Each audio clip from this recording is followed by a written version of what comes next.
La chronique éducation canine avec Michel Lacasse, une présentation de l'animalerie Jocazo du 236 Notre-Dame-Maniwaki, où l'on retrouve des produits de qualité qui combleront vos animaux de compagnie. 449-1738. Dans l'émission Anne Matin, Annetti vous présente maintenant sa chronique du jour.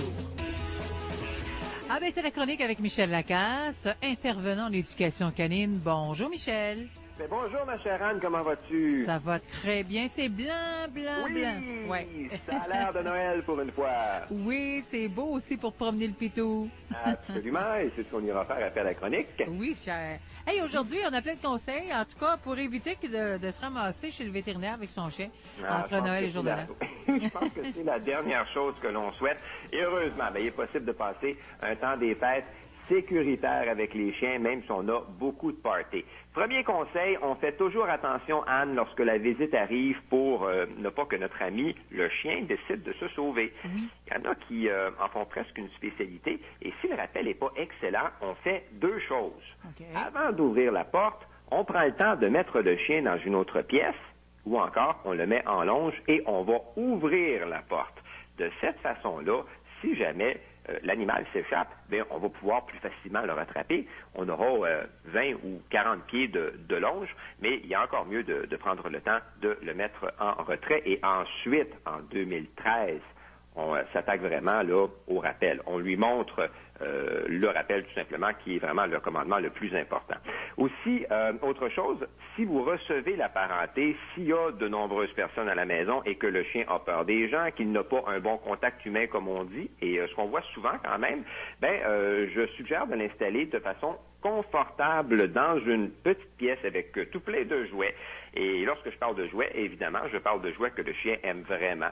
Ça va l'occuper et le fait qu'il soit retiré va lui permettre d'être tranquille, donc beaucoup moins anxieux. Il y a peut-être des gens là qui vont dire que c'est plate, mais croyez-moi, le chien va passer une bien meilleure soirée. Et en 2013, encore une fois, il faudra penser à travailler sur le problème du chien qui a peur des gens. Ça se règle très, très bien par désensibilisation graduelle. Une première résolution, pourquoi pas? Ben oui, ben oui.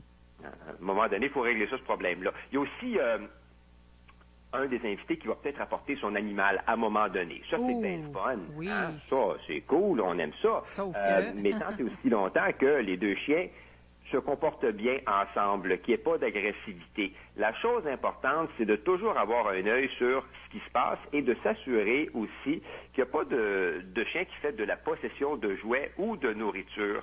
On veut pas de bataille, là. C'est Noël. Et si c'est le cas, si on a un chien qui fait de la possession de jouets ou de nourriture, on ne laisse pas traîner de jouets lorsque les chiens sont ensemble et on les fait manger dans des pièces séparées en les laissant tranquilles. On informe également la visite, c'est important.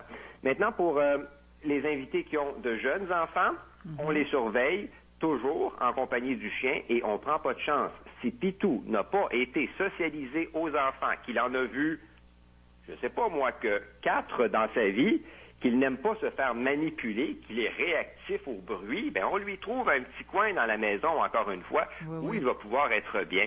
Et c'est là qu'on lui fait passer la soirée, tout simplement, avec, encore une fois, plein de jouets passionnants pour lui occuper le cerveau. On appelle ça de la prévention, de la gestion de l'environnement.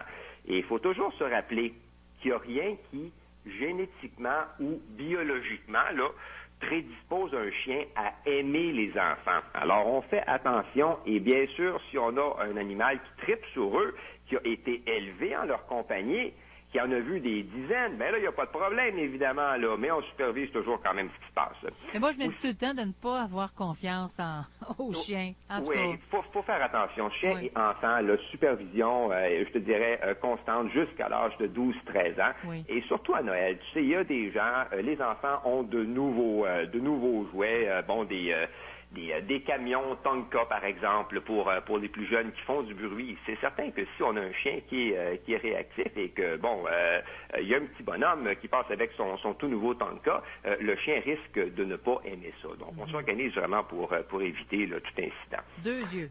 Oui, absolument. Petit danger aussi qui guette les chiens lors des réunions, notamment ce qui est trait aux aliments et à la boisson. Oui. L'alcool, d'abord, qui attire certains chiens. On s'organise vraiment pour que les verres et les bouteilles soient hors de leur portée. C'est pour éviter toute intoxication. Il y a aussi le fameux chocolat qui peut être toxique. On le répète souvent, mais ce n'est pas bon. Et la meilleure façon pour que les chiens n'en mangent pas, c'est d'entreposer tous les aliments qui en contiennent dans des endroits qui leur sont inaccessibles. Et il faut aussi demander à la visite là, de ne pas leur en donner. Souvent, les gens qui ont pas d'animaux ignorent carrément que c'est dangereux pour eux. Les restants de table, tu sais comme moi que les chiens sont des as. Lorsque vient le temps de trouver de la nourriture sur les comptoirs et les tables. Et ils sont vite aussi. Ils sont très vite, oui, pour ne pas que ça se produise. On gère tout ça, c'est-à-dire qu'on la garde hors de portée. C'est pas plus compliqué. Il n'y a pas 22 solutions et encore, on demande aux invités de ne rien donner aux chiens. Il y a également les décorations qu'il faut surveiller. Les chiens plus âgés sont peut-être un petit peu moins attirés par elles, mais c'est souvent tout le contraire pour les plus jeunes. Donc, les crochets en métal et les petites décorations, on les place un peu plus en hauteur dans le sapin et on fait vraiment attention aux guirlandes qui sont brillantes et particulièrement attrayantes. À part ça, les cordons électriques des lumières de Noël, ça pourrait causer un choc, brûler ou électrocuter un chien s'il est mordille. Puis, on n'en parle pas souvent, mais vaut mieux aussi recouvrir l'eau du sapin naturel qui pourrait être nocive après. Quelque temps, c'est plus très bon cette eau-là. C'est de la vieille eau. Donc, on fait ce qu'on a à faire là, pour que le chien reste en santé. Et je termine rapidement avec les 3 plantes dangereuses. Oui. Le hou, le gui et bien sûr le poinsettia. Il ne faut absolument pas que le chien touche à ça. Oh là là, OK. Le hou, le gui, le poinsettia. Mais je ne sais pas ce que c'est que du hou ou du gui. Oui. Tu connais peut-être ça, mais moi je ne connais pas ça. OK, Mais... oui. En tout cas, c'est de faire attention à ça. OK, c'est bon, ça. Moi, je vais faire attention au poinsettia. Le hou, le gui, je ne connais point. OK. Et le poinsettia aussi. OK. Bon, c'est... Hey, Michel Lecasse, merci. C'était la dernière de notre chronique, en tout cas de notre aventure 2012. Mais on se reparle, cher, en 2013, le mardi 8 janvier. Absolument. Joyeuse fête à toi et aux auditeurs. Toi aussi, Michel, et à tes nombreux pitous. Oui, absolument. Merci beaucoup. Merci et passez des belles fêtes. Merci. Bye. Bye.